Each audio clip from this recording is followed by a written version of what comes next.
В Ингушетии создадут межведомственную комиссию для усиления контроля за выдачей российского паспорта иностранцам. Это должно стать одним из эффективных способов борьбы с мошенничеством при оформлении российского гражданства и выдаче документа иностранцу, заявил глава региона на встрече с секретарем Совета безопасности республики.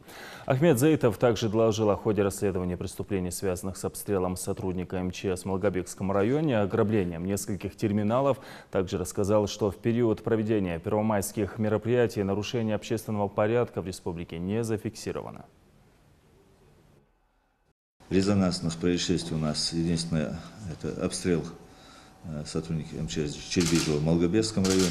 Проводится правоохранительными органами комплекс мероприятий по восстановлению. Далее на территории республики у нас в ФСБ зарегистрирован материал по линии ОФМС. Там отдельная группа иностранных граждан, которые получили гражданство путем мошеннических действий. Торгуют паспортами, продают. И такая она, группировка, она не только в республике, она трансграничная такая группировка, которая там этим занимается. Ну и вот наши эти попадают в эти ловушки, там хорошие деньги за паспорт платят, поэтому, конечно, выписывают паспорта. Надо просто, сейчас новый министр придет, взять на особый контроль. Любой паспорт, который выписывается иностранному гражданину, должен выйти на какой-то арбитр. То есть, чтобы ФМС самоличное решение не принимали по гражданству, вот, иностранному, чтобы паспорт по иностранному. Любой паспорт. Это раз.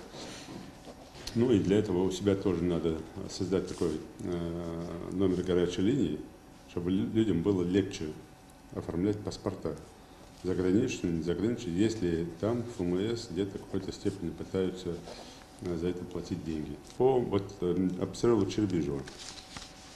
Сегодня прям переговорите с родственниками погибших наших милиционеров, Долгоштонца. Переговорите, как вариант, возможно, и они там в какой-то месть вынашивают. Переговорите, предупредите, что это незаконно, это завтра, послезавтра, если выйдете, они могут пойти под суд. Этого так называемого бандита все равно найдут, рано или поздно, не сегодня, так завтра. Тем более этот парень, который ранен, он публично, как мог уже там сказал, и про брата своего, про всех, там, он не поддержит его действия, никак там. Да, поэтому зачем это делать? Поэтому разберитесь, прямо сегодня там изучите с родственниками.